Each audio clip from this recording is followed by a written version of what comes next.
look, it's a Brunswick bowling game for a new motion controller. Where have we seen that before? It's like 2007 all over again. It's Brunswick Pro Bowling, only this time it's for the PlayStation 3, and this time it's a little less terrible. Released about a week after the launch of Sony's PlayStation Move controller, Brunswick Pro Bowling comes from Crave Entertainment, the same people who published the abysmal 2007 Wii game of the same name.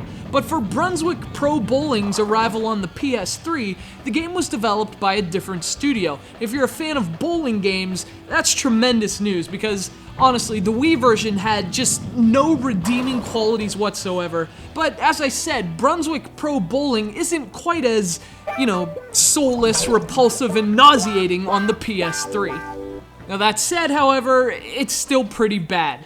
But I mean, at least you can, analyze the oil slicks on the lane. Apparently, British Petroleum maintains the facilities in Brunswick Pro Bowling.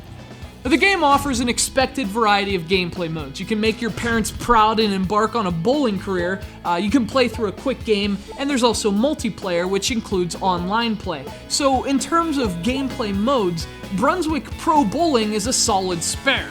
The problem is, its controls go straight into the gutter. And so is this. I mean, this is supposed to be two different characters. It's the same freaking guy! You can play Brunswick Pro Bowling with either a PlayStation Move controller or the standard DualShock 3, which obviously also includes a gyroscope for motion control.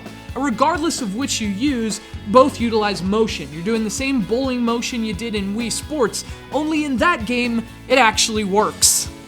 We recorded the game using the DualShock, but honestly, things aren't much better with the Move. In fact, if anything, they're kinda worse. Although Sony's controller can detect really subtle wrist movements, Brunswick Pro Bowling just doesn't seem to care. You have to execute these seriously exaggerated motions just to get the game to work, and even then, it pales in comparison to the accuracy of Wii Sports bowling. I mean, you'd think a game released in 2010 could improve on the controls of a 2006 game that used a slightly less advanced controller, but apparently you'd think wrong.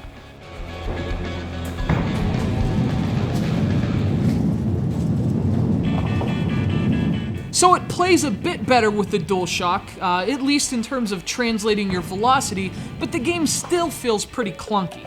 Brunswick Pro Bowling is a classic example of a game made worse by its motion, not made better. And what's sad about that is Brunswick Pro Bowling doesn't seem to learn from all the motion control disasters that have come before it. It's like the last half decade of the evolution of motion controls just didn't even happen. And yet, despite poor design and bad controls, this is still slightly better than its Wii predecessor. I mean, the game looks alright, which frankly is a huge improvement over the Wii version, and the inclusion of online multiplayer also gets this one a few extra pins on my scorecard. In other words, I can't just mark it 0 for Brunswick Pro Bowling. It's more like a 1, or maybe a 2. It's proof that if you will it, dude, it is no dream.